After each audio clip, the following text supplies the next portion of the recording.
Eto pa mga bossing ko, ang isa sa mga marirekomenda ko na napakalakas humakot ng swerte ng pera mga bossing bukod sa ating sipag at syaga, pananalig sa mahal na Panginoon, pagiging madiskarte mga bossing.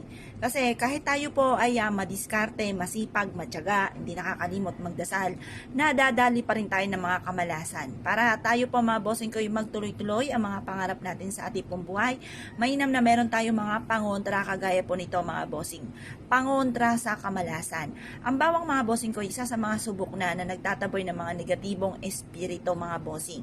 At ito pa mga bossing ko, ultimo sa mga napapanood natin, nagdidikdik ng bawang at katambal po nito mga bossing ko ay asin. At ito po'y ginagawang proteksyon para layuan ang mga masamang espiritu. Bukod po dyan mga bossing ko, mabisa rin po itong pantaboy ng mga kamalasan. Kung ikaw po'y minamalas mga bossing ko, ay mainam na gamitan nyo po nito.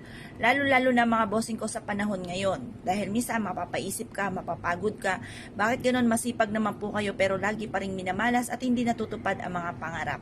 Ito pa mga bossing ko, gawin nyo lamang kahit isang beses lamang mga bossing at kayo mismo'y maa-amaze sa mga swerteng darating na mga tipong hindi nyo inaasahan dahil simple lang inyong mga ninanais.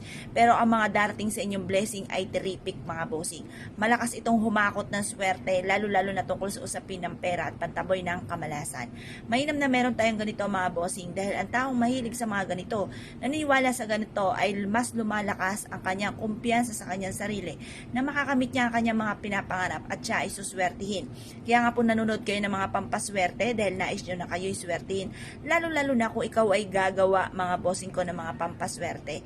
Ito pa mga bossing ko yung marirekomenda ko na gawin nyo po ito sa umaga ng mga bandang 6:30 or kaya po alas 7. Magbibilad tayo hanggang alas 8 lang ng umaga. Tapos kunin nyo na po ito at ilagay sa inyo pong bag, ilagay sa inyo pong pouch, or ilagay sa inyo pong bulsa, ilagay nyo po ito sa inyo pong pitaka, ang dulot nito ay swerte. Ngayon pa mga bossing ko, isa ka sa mga mahilig sa mga pampaswerte at nais po na mag-avail sa amin, marami rin po kami mga pampaswerte. Meron din ako mga tinuturo mga bossing ko na mga pampaswerteng ritual, subukan nyo po ito. Ganito lang po inyo pong gagawin, harap ng mga bandang 6:30 or alas 7, tapos mag-wish po kayo. Sa pamamagitan ng aking sipag at tiyaga, pagiging madiskarte at hindi nakakalimot magdasal, ay makakamit ko lahat ng aking mga pinapangarap. Maraming pera ang darating sa akin. Siksikliglig at aapot, maraming blessing ang darating. Ganun po ang pag-wish na walang gamit na sana, direct to the point mga bossing. Kung isa ka sa mga mahilig sa mga pampaswerte, mag-wish ka na ng todo-todo. Pero lagi yung tatandaan, kung todo-todo ang mga wishes, todo-todo din ang pagkayod mga bossing. Baka naman po mga bossing ko, mansyon ang pangarap pero ang kayod ay hindi po mansyon. Nako mga bossing, huwag ka nang umasa na magiging mansyon pa. Kailangan talaga sipag at tiyaga, lalo na sa panahon ngayon.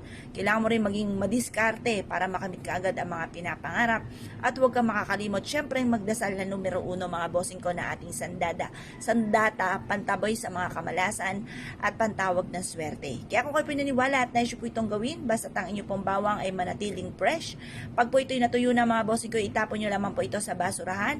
At ito pa mga bossing ko, ipalitan nyo ulit ng panibago na sariwang-sariwa na bawang para mas mabilis nating ma-achieve ang ating mga pinapangarap. I-check ang inyo pong mga bag. Kapag po may mga bawang na kayo dyan, tignan nyo po, baka ito ay tuyo na.